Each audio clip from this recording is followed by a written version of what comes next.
All right. Well, greetings, everybody. Welcome once again to the Rec Poker Podcast. As always, our official sponsor is Running Aces Racetrack, Casino, and Hotel. And our other sponsors are Learn Pro Poker and website AMP. In this chats edition of the podcast, we're going to hang out once again with Matt Matros, author of The Game Plan, which is the book that we are currently studying. So super excited to chat with him. But let's first introduce our panel.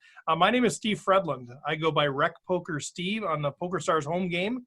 And Chuck Thompson once said, if you always start with the worst hand, you never have a bad beat story to tell. I feel like Steve's talking just to me with that one. My name is Jim Reed, Bluff Storini in the home games.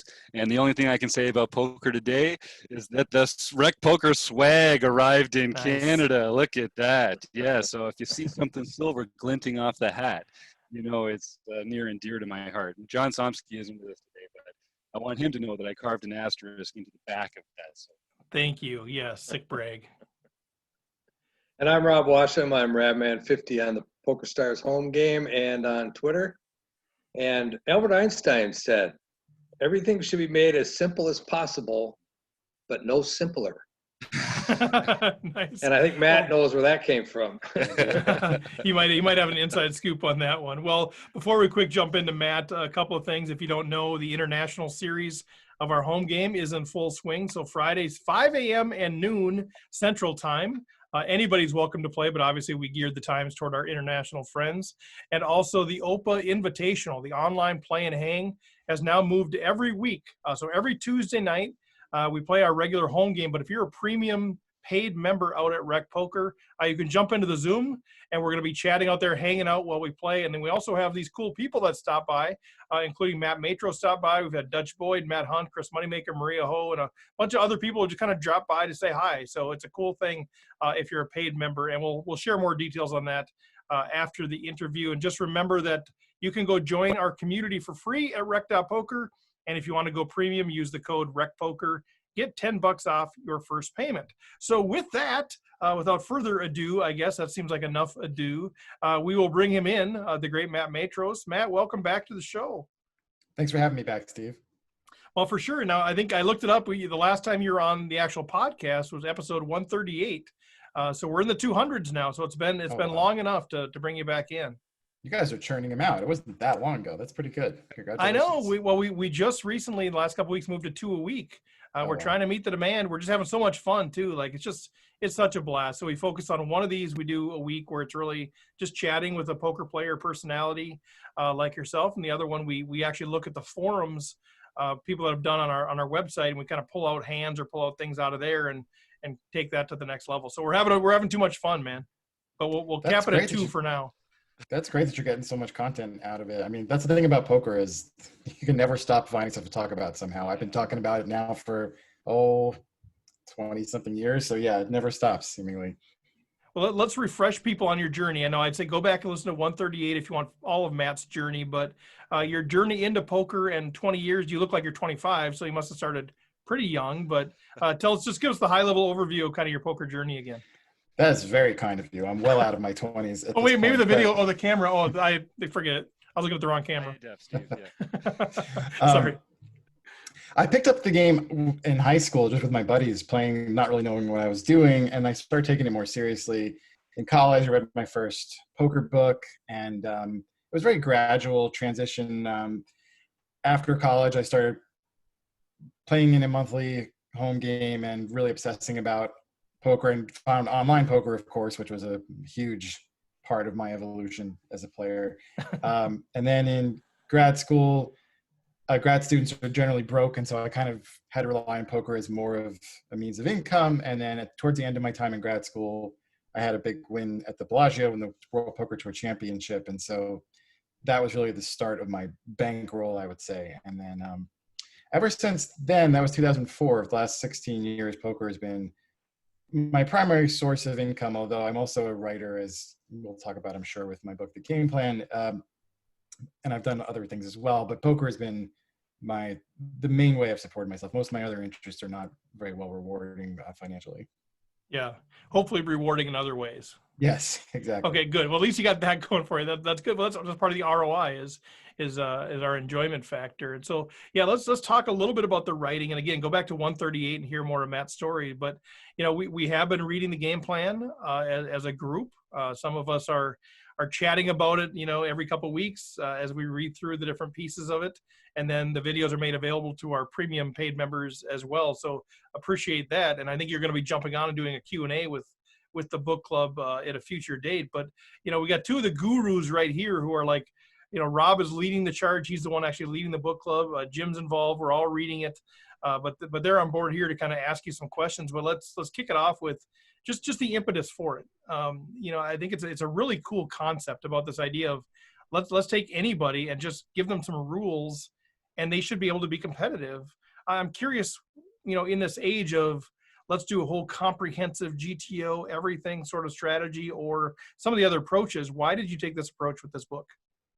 Yeah, the book is really not designed at a person who wants to spend hours and hours working on a GTO strategy or working on becoming unbeatable against a professional. It's really designed for the many, many casual players who enjoy poker, but who actually are quite a disadvantage against those kind of GTO experts that you're talking about, and especially in the modern age. And so seeing these people basically have leaks in their game that were too exploitable, I kind of wanted to nip that in the bud, really. So I wrote the game plan for those players who really had some issues with the way they were playing poker that could be, I thought, pretty easily corrected, not to turn them into professionals, but at least give them a chance. Because the beauty of poker is that if you have kind of a basic level of competence, you have a chance in any tournament. You can win even against GTO experts, even in the main event of the World Series, if you have some baseline idea of what you're doing. But if you don't have that baseline, you're really drawing pretty close to dead. And so the point of the game plan was to give the casual players a fighting chance in the modern poker economy. And I thought that was really something that could be useful for a lot of players that I see in tournaments over and over again who show up and love to play poker but don't really have a chance.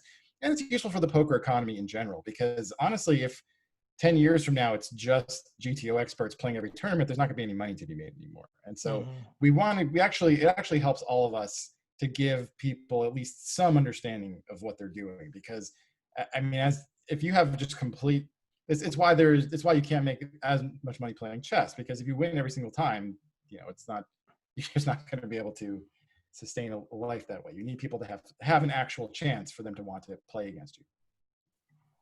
Yeah, that's one thing we love so much about the game of poker generally, is that it's this great mix of luck and skill, and you get better at it the more you study, but still you have anytime you show up to the table.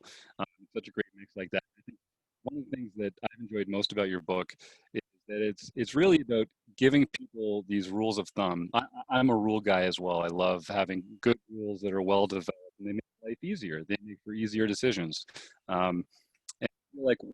And correct me, I'd love to talk to you about this a little bit, because it feels like one thing that you did was that you looked at problems that players get into, and you kind of reverse engineered, if you just don't put yourself in that spot in the first place, here's how you get to profit as a consequence.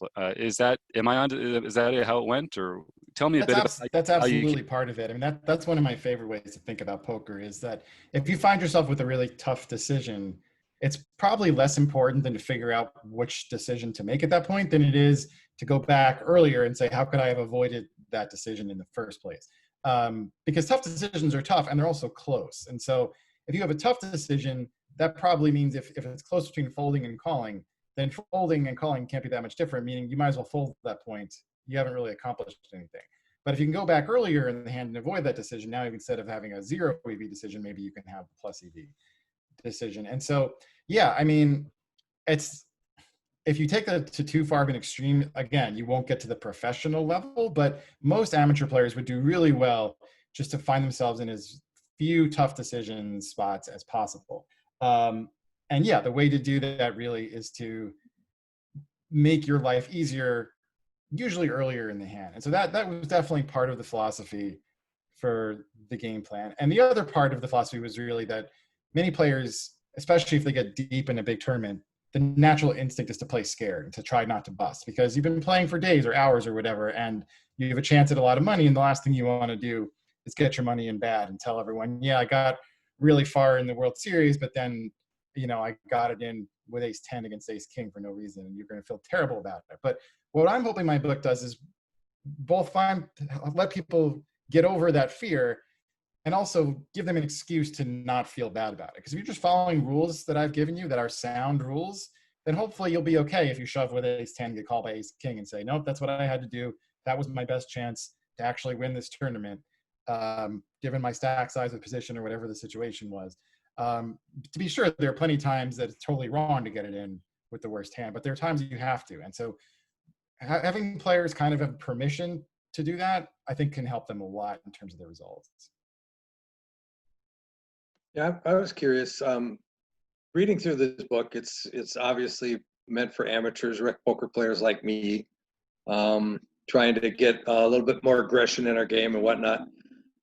You have been playing poker professionally for a long, long time. And I'm just curious, of all of these rules, how many of them do you still use on a regular basis as you're playing poker and as you're in a tournament and you're trying to, run deep and get to that final table?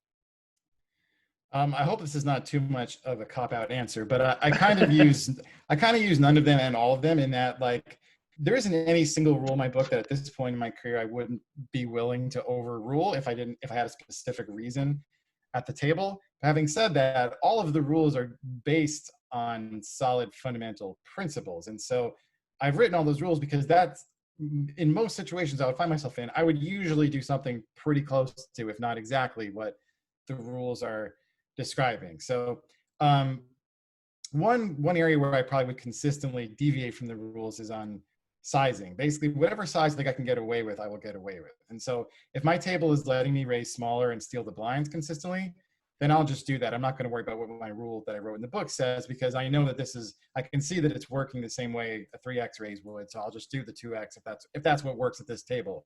But if it's not working, I'll go back to stick to close to what the rule says. The rules I probably follow the closest would be the short stack section. So the short stack, maybe not the entire section, because in the short stack section, I advise basically playing jam or full 25 blinds or shorter. I don't know if you guys have gotten that far in your study yet.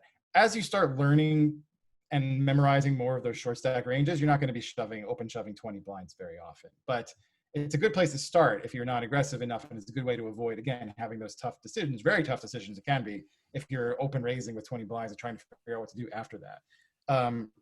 But when I get down to 15 blinds or smaller, I'm basically just doing hopefully the same thing my game plan readers are doing, which is just following the push and fold charts and the push and call and fold charts for the short stacks. And so my play is going to be really similar to game plan at that point.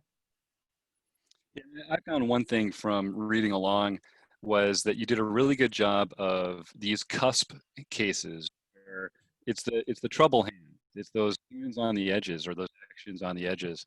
And one of the things I'm looking forward to when we get a little Q&A with you at the end of the book study will be to talk about those moments of deviation, because I think it's a lot like people talk about GTO now. The real skill, knowing GTO is great, knowing your game plan is great, but part of the real art of it is knowing when to deviate and how.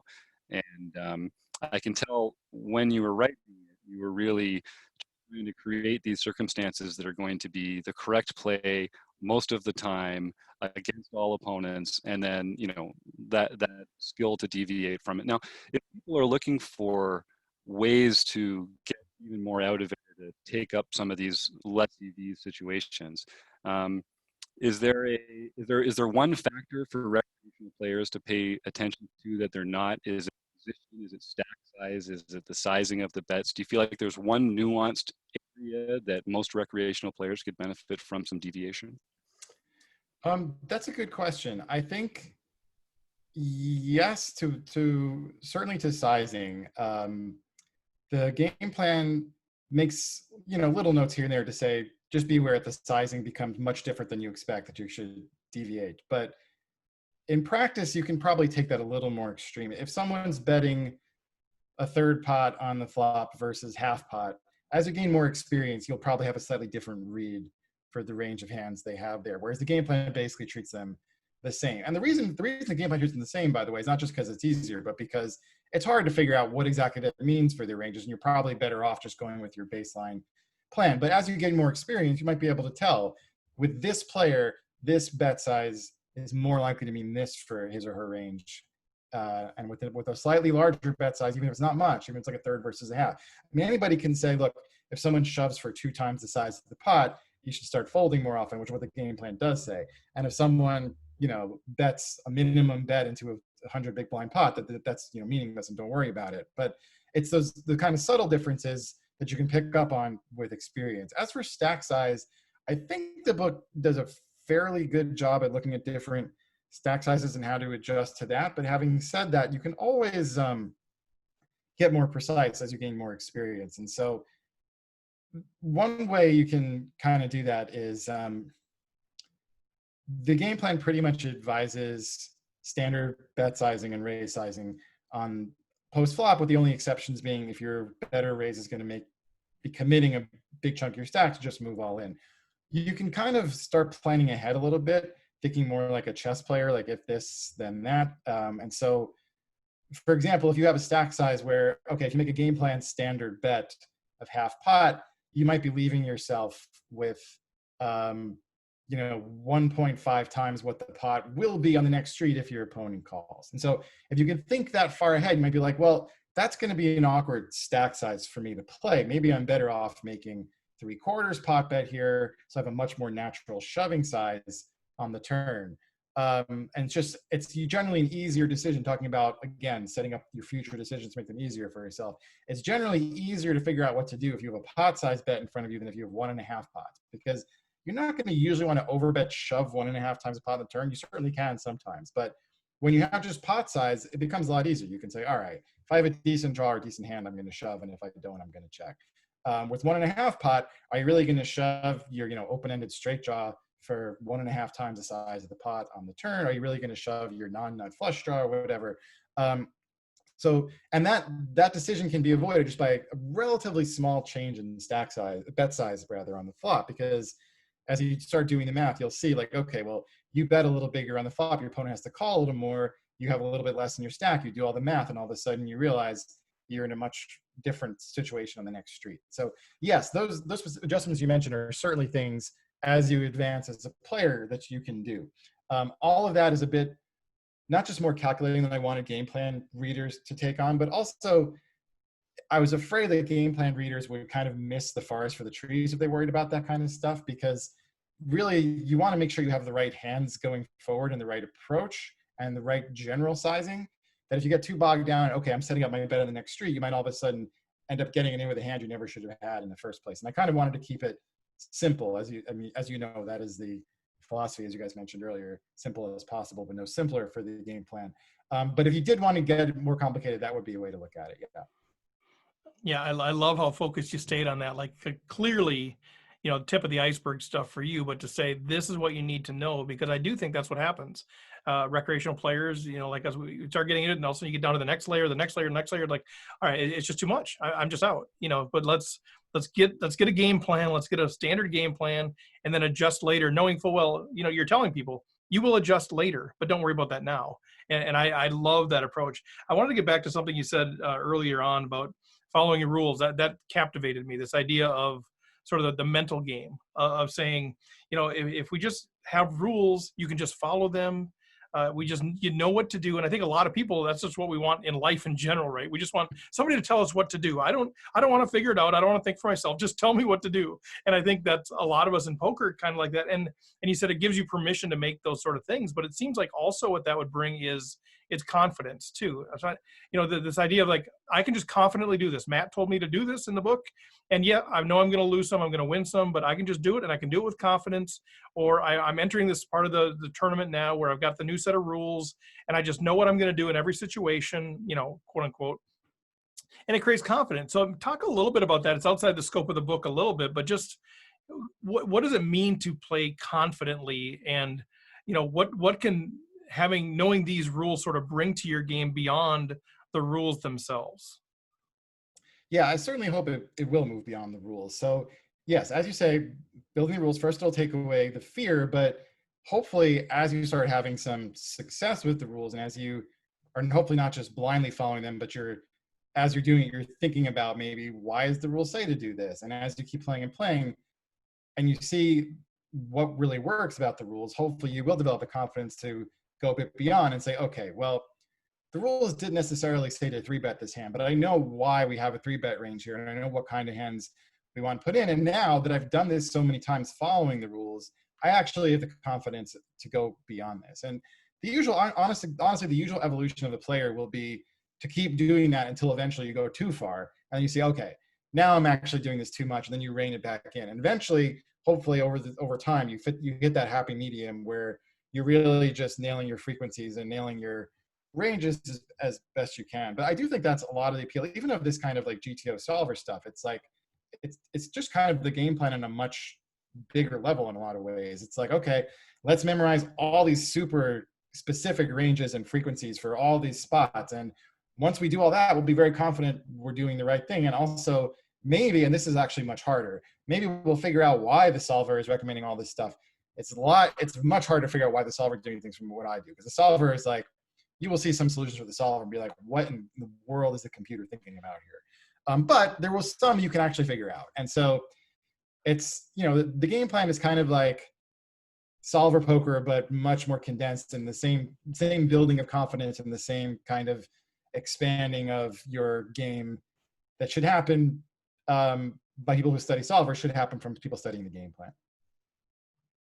So going into this thing, this construct, I'm curious, like the evolution of the book, even like, did you just kind of know, I'm going to write a book and it's just going to be based on rules? Was that kind of the plan all along, or did that become that after you're going to start writing something else? And then kind of a corollary to that is, did you expect this to be roughly the number of rules, or did that change and grow or shrink as you actually started the content?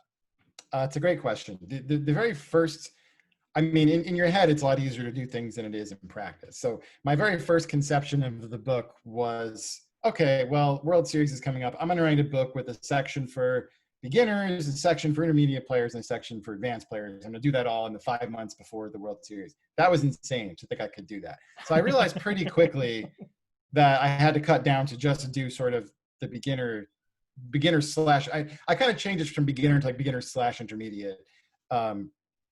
To what became the game plan. But then the next problem was I always thought, okay, the first section will just be a set of rules so that no one is going in completely drawing dead. But what I found very quickly as I started writing is that was a lot harder than I ever thought it was going to be. I kind of figured, like, people are making so many basic mistakes, I can just give them a bunch of rules and they'll be fine.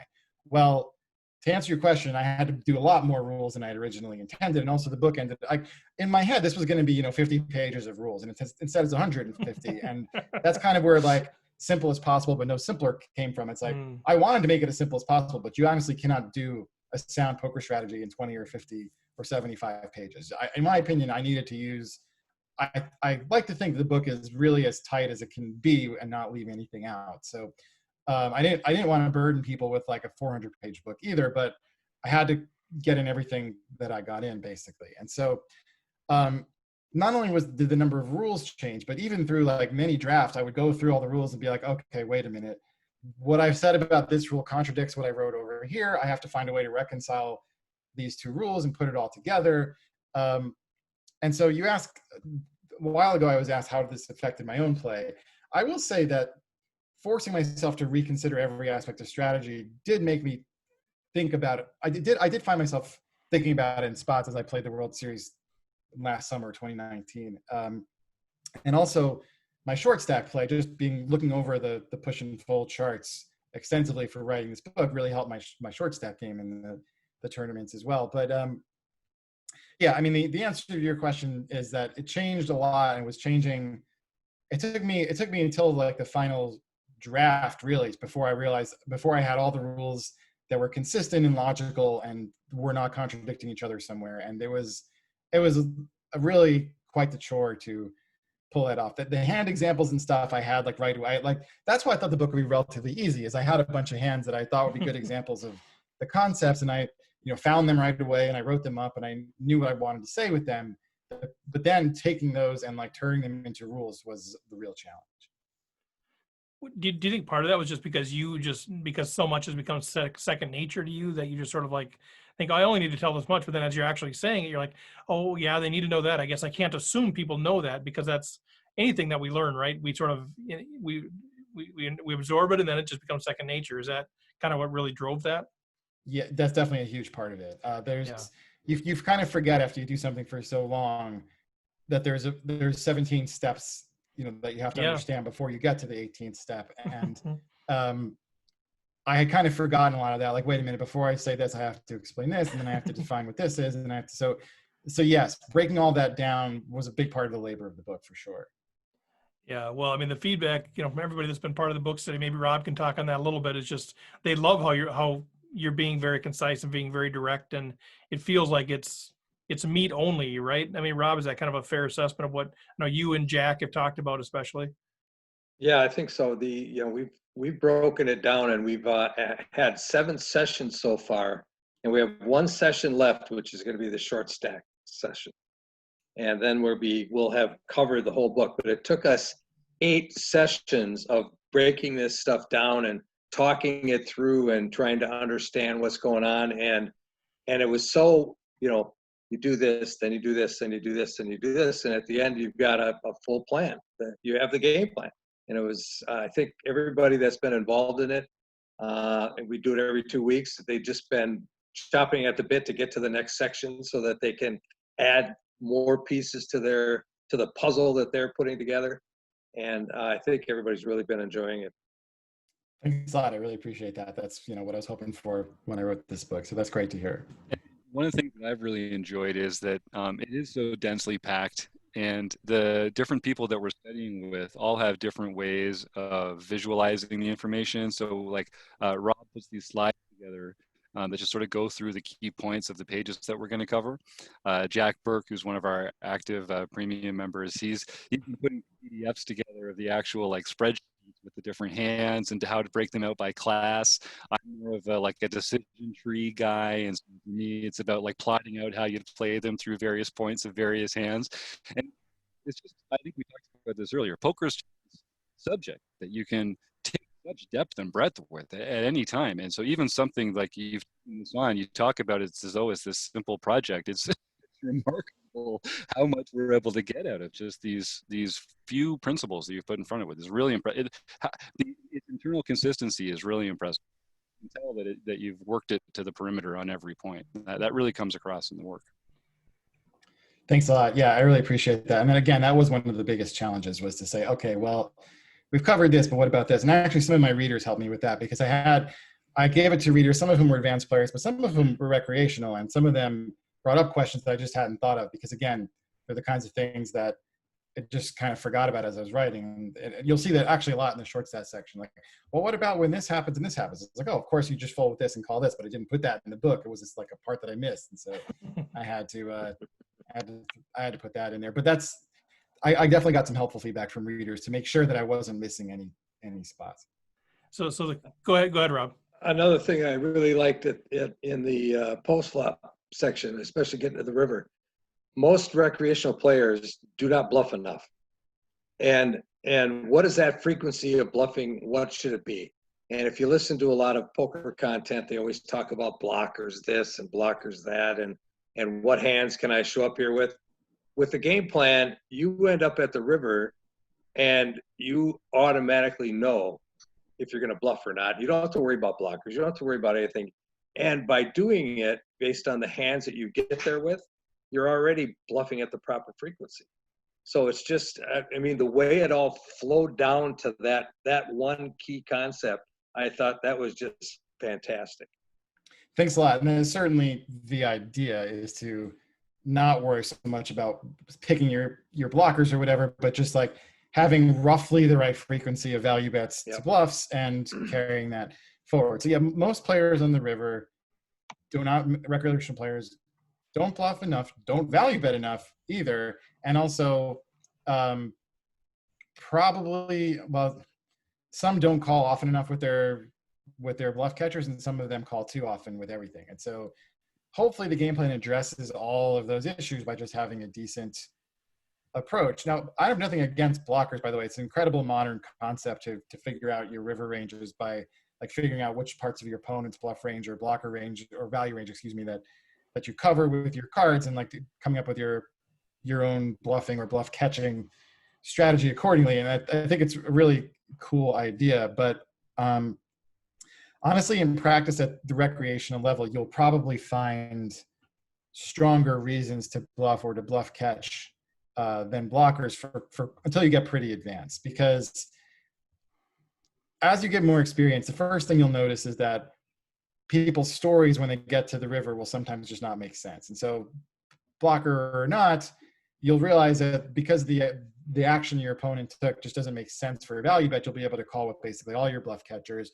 Or looking at another way, you'll think that your opponent just almost always missed a draw, or very often missed a draw. You should bluff with whatever your bluff hands are. As you get more advanced and opponent's ranges are stronger and not as predictable, that's when it really helps to have that kind of bluffing blocker heuristic to determine your plan. But until then, you're gonna evolve, and this is what I mean by kind of skipping steps or not seeing the forest for the trees. Like, in my opinion, you kind of have to gain experience, like picking off bluffs and spotting bluffs and bluffing yourself and seeing why those things work before you even get into like figuring out the blockers part of your range and basing your bluffing or bluff catching frequency on that. That's all well and good, but if you don't have like the framework in place to figure out generally when people are bluffing or not, then you're getting. I mean, I don't know why I thought of this analogy, but when we were in like middle school shop class and they have like the different sandpapers, you start with really rough and you have to work your way down before you get to the super smooth one to really like finish the project off. If you skip those levels of sandpaper, the really smooth one is not going to do anything. You'll be sanding all day. Yeah. Right. And so it's similar with learning poker, I think, is you really don't want to skip steps. It's very tempting to just jump into the most advanced stuff that's out there now, because it really is kind of amazing from a poker standpoint and from like artificial intelligence standpoint, seeing what these solvers can do and looking at some of their results and looking at people who follow them and the way they play. I mean, I'm constantly amazed following along with some of these modern poker geniuses, let's say, but you kind of have to work your way up before you can understand that. It's like, I also play chess, and if you ask me to try to play like Magnus Carlsen, that's meaningless, because he's doing stuff that I can't possibly understand. I have to work my way up. It's similar in poker. You can't just jump to the highest level. You have to work your way up. And that's kind of the idea of the game plan, is to take people who maybe are at a bit of a loss and say, okay, here's how you can get to this level. And you need to get there before you do anything else. Yeah, otherwise you're just going to know just enough to be dangerous, right? You're going to be in a spot where you see, oh, I've got a blocker, I should make a decision here. But the fact is, you're not looking at the big picture, and the blocker isn't the most relevant factor. Right, you'll end up calling in a spot where someone's never bluffing, and you'll miss the whole point. And so you have to figure out that stuff first. Go ahead, Rob. I thought too on the whole thing about bluffing on the river with your plan is the hands that you're going to get there with, that you're going to be bluffing, already have all those blockers. It seems like, because you're on the missed flush draws, you're on the missed straight draws, so they're the ones you already have those key cards within that would be considered blockers to your opponent having that same hand. So I think it's you don't even have to think about the blockers, but they're already there. Yeah, it's certainly nice when that happens, and there is something to be said for that too in general. So for example, if like you were bluffing with, the most obvious example being if you're bluffing with the ace of hearts and the 3 heart board, then you block the best value card your opponent can have. And so that's a good thing to be blocking. And so that there are definitely some natural spots like that where your semi bluffs will just become natural blocker bluffs on the end. It's not going to work every time. But yes, there's definitely some of that built into a strong strategy. And that's the way it should be, I think. Well, I'm sort of conflicted, Matt, because I'm an actuary and I'm a statistician, so I love the idea of combinatorics, but I'm also a Vikings fan, and the Vikings don't care anything about blockers. So I'm kind of conflicted about, should I care about blockers or not, but that's leaving me incredibly conflicted because blockers are something that we don't care about here in Minnesota. Is the But Vikings line in trouble or something, or what? well, I don't know. We're 0-3 and the Pittsburgh's 3-0, Gotcha. and so whatever. Yeah. It's just yeah, but that's a really bad segue to what I wanted to ask you about. But it came to mind when you guys kept talking about blockers. I'm like, yeah, we don't care about them here. But I think one of the questions that we've gotten, and I'm curious your perspective if you're willing to share, is, is there another book on the horizon? Like, have you already thought about that? Did this book naturally flow into, man, I've got more to say that has to be said? Or, what's sort of your perspective on that? Because hopefully you've had, success with the book. We don't know. We just see it from our perspective, like, this is a really good book. But is that part of your future, do you think, is writing more? Thank you for that, Jim. I'm happy with I'm happy with the way the book has turned out. It's certainly not like, made me rich or anything, but I'm definitely pleased with for a first effort, basically, for self-publishing a book on Amazon, how people have received it and how people are buying it. I'm pretty happy with that. As for writing another one, I certainly want to, but I think people are tired of hearing that answer. They want me to start writing it.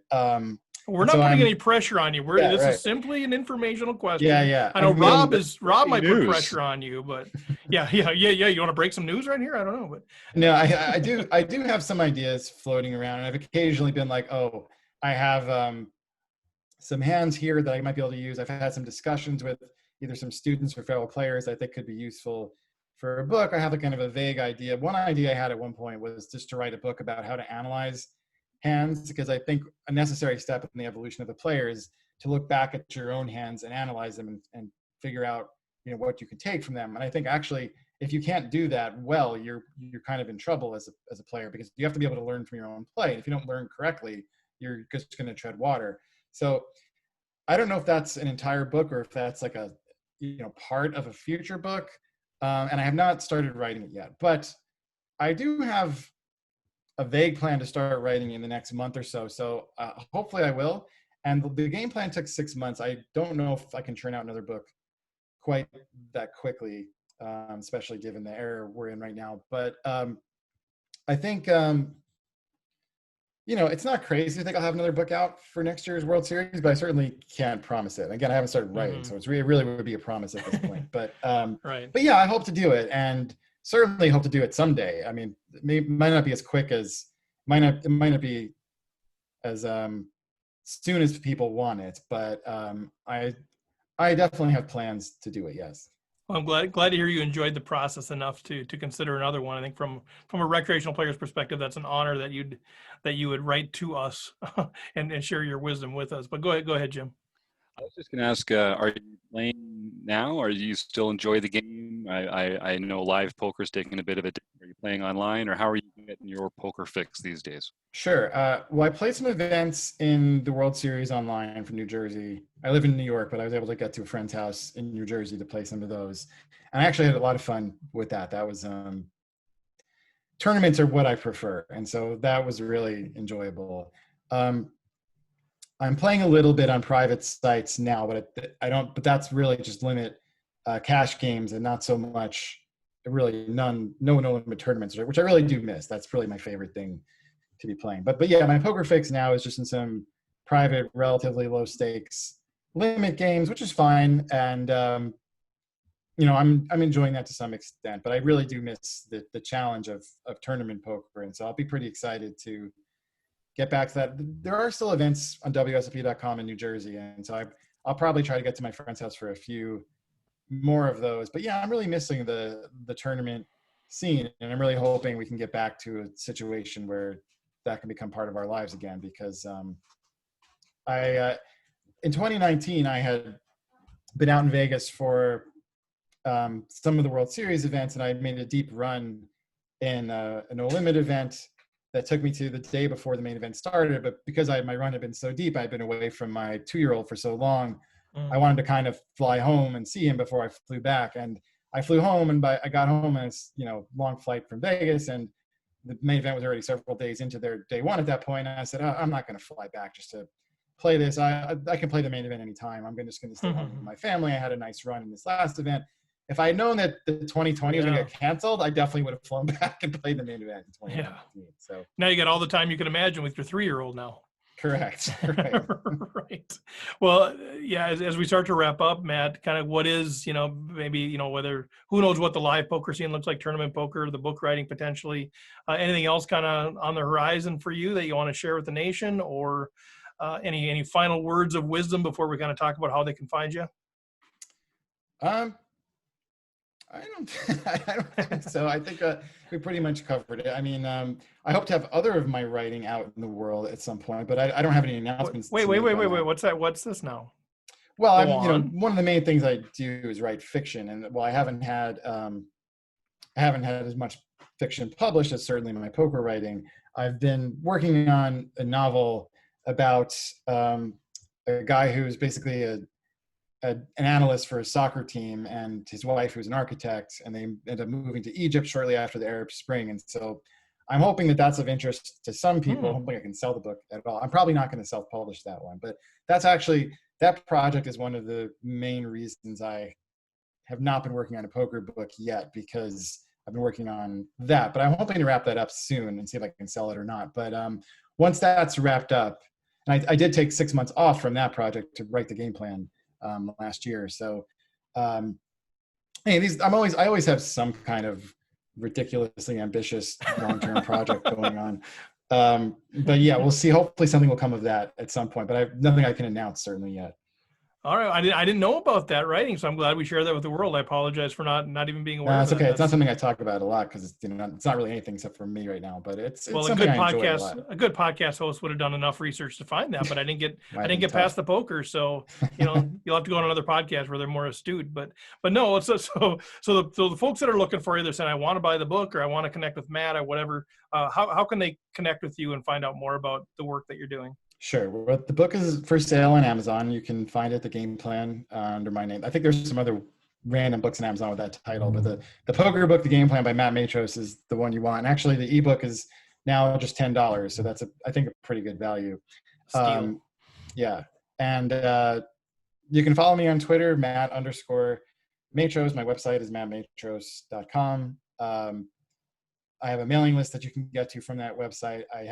I think I've used the mailing list once in the year and a half of its existence. And that was just to tell people when I was streaming events during the World Series this summer, which was super fun, to be fair.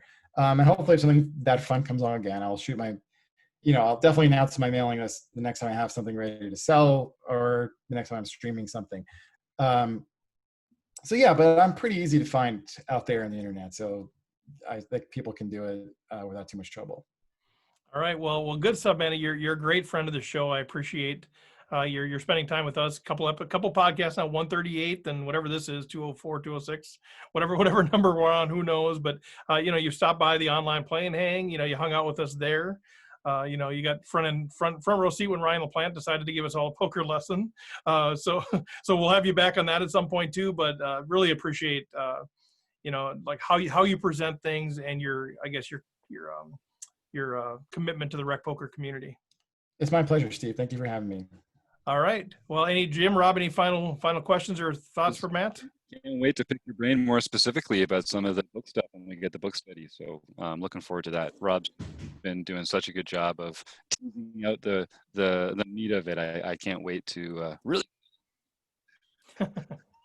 I just want to thank you, Matt, for coming in onto the podcast. And I think what you do for the Rec Poker Nation and for the recreational player in general is fantastic. You're so available and so willing to answer our sometimes silly questions. So thanks very much for coming on the show. All right, Matt. Well, we're gonna continue on and kind of do some follow-up stuff, so you can jump off here anytime. We'll be in touch. But seriously, thanks again, and we'll chat soon. All right, take care, guys. This is fun. All right. Well, there he goes, the great Matt Matros, the author of The Game Plan, author of some nonfiction books or fiction books. Sorry, yeah. Obviously I'm an avid reader. He's also the writer of some fiction books as well. So that's kind of cool. With all your free time, Steve, I'm surprised that you haven't had a chance to. My poor wife's an avid reader, and I can never keep track which is fiction and nonfiction. So, well, any follow-up thoughts from Matt? I mean, I'm glad he's got something to work on these days. I mean, if you ever wanted a chance to work on your own novel, good Lord, you're not going to find a better time than right now. So I hope he's finding some fulfillment in that. For sure. All right. Well, let's. What do we got to update on the Rec Poker Nation? I think I know John's not here. We're recording midday, which is why, if you're wondering out there, we only have a few panelists. Those of us who don't have the 9 to 5 gigs are hanging out here, and so I don't know if we have John covered. Otherwise, I'll take a stab. It's just running through. We've got at the your audio is Poker. sort of coming in and out, Jim. So I don't know if there's anything on the mic, but we'll try to fight through. But it's sort of coming in and out. All right, I appreciate that. I don't know if I can fix it up here. That sounds good right now. But yeah, if you got John's stuff, the home game. Well, stuff, I've got the Rec.Poker archive. So just going through the posts, because John every day goes up and sends out a little post updating on who won the night before. So I can say on the 21st, the winner was 65, Jacob Geek, who got his 3rd title. On the 22nd, it was Bloop 7, Mark Bloomberg, who got his 2nd. On the 23rd, Eric Anderson, E. Anderson 85, got his 3rd. Nicely done, Eric. Gloves 1010, Colin Anderson got to his 4th on September 24th. Love that guy. Kevin showed up again on the 25th and beat Dad McVean heads up to get his 4th. We have International Series on the 25th, where I believe Trond Vidar, Oslo Borger won that one, which he got trouble finding the time to play, but taking advantage of the international series. Yeah, see an international player winning an international deal. He's a Norwegian, I believe. So that's fantastic. Just how we drew it up.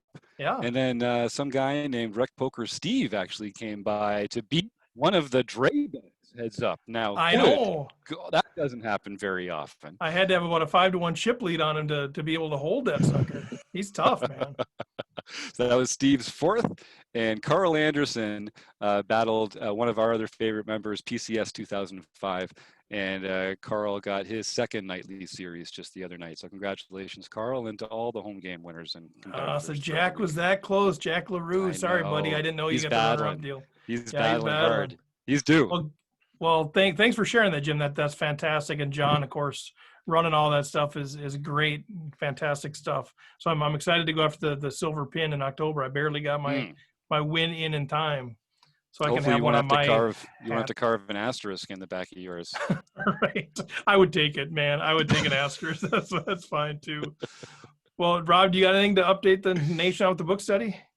Well, we have one more session, and depending on when this goes on the air, I'm not sure when it goes on the air, but our next first Wednesday of October will be our last session on or section of the book study, and we'll be finished going through the entire book at that time. So then hopefully we can get something scheduled with Matt to come out and do a Q&A for the nation on the book itself.